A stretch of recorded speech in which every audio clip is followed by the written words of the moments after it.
Well, hi, welcome to Our Voice again. Many of us have heard of the Shriners, mostly related to a parade, the circus, wearing a fez hat. Even here in Boise, locally, we have a Shriner Temple, which many of you probably drive by. And we have here today with us Cory Turner, who is the potentate of Boise's chapter of the Shriners. Welcome, Cory. Thank you. Thank you for having me. Yeah, thank you for coming here. So for our viewers, it'd be really great if you could tell us a little bit of the history of the Shriners. How did it originate? Where did it come from? That's an interesting story. There were 13 men that sat around that were Freemasons, and a couple of them were doctors. One was a prominent actor in New York and traveled the Mideast. And was invited to a party, Arabic theme, and basically brought back this style that he wanted to bring back as a club offshoot of the Masons, and they name it the Shriners. Started off there in New York City at the Knickerbocker Club, which basically they was a dinner party, and they would sit around and talk and have fun. And if you've been to a city council meeting or something like that, that's more along the lines of what a Masonic meeting is more like, but kind of a boring and dull. But by the 1878, I believe, was the first chapter in New York, and called the Mecca chapter temple, and it prospered from there. And by the time I think Idaho temple is Boise's temple is number 78 on their order. Wow! So we were started and chartered in 1898. It originated with a party, right? And you guys do parades and the circus. So there's a sort of element to the Shriners that's about having a good time, right? Yep.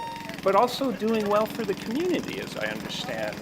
Could you tell us a little bit of what the Shriners do for the community? Well, our philanthropy, we started in 1920, trying to prosper to get some hospitals. In about 21, I think, in Portland, Oregon, one of the potentates, imperial potentates, started the fund. He had some property in Texas and wanted to start a hospital there to eradicate polio, and that was a big epidemic then in the 20s.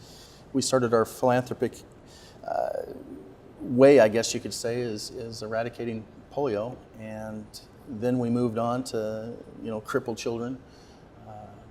From that time, and we changed with the times, and now we deal with scolio, cleft lip and palate. Amazing. Certainly part that I never knew about the Shriners. Again, I would concentrate more on the parades, and the fez hat, of course, need to ask about that. I can see some Egyptian symbols there, and it has kind of the half moon. The crescent. Yeah. The crescent. Where does it come from? Where's the fez hat? Well, it comes from Morocco, which is Fez, and little city there, and that's where they make them. And ancient times, they dyed it and made these fezzes red, and prominent figures wore these fezzes. And so that's what Fleming and those guys that started the shrine wanted to make it more of a prominent order. When you joined, you were pretty much a figure. They wanted something that stood out. Could you tell me a little about the temple here in town? We all drive by it. What kind of events do you have there? How long has it been there? Sure.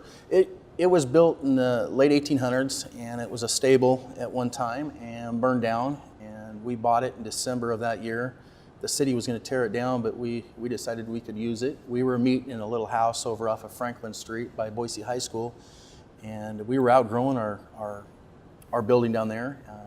And kind of interesting at the time, we used to have our initiations, which were big ceremonies in the rotunda, the state capitol. Yeah, wow. We used to have, hundreds of Shriners would be in there getting their degrees, and it was quite a deal. So we decided we'd get our own building at the time. And then in November of 1914, we had our first meeting in there. So. Wow. So briefly, you had this circus recently, and yes. I know Rebecca got to drive in one of the cars, these small cars, in the parade, and rode an elephant, I believe, a camel. Yep. How was that? Did that exciting. That was exciting. I know it was for her. I know it was. Well, that's great.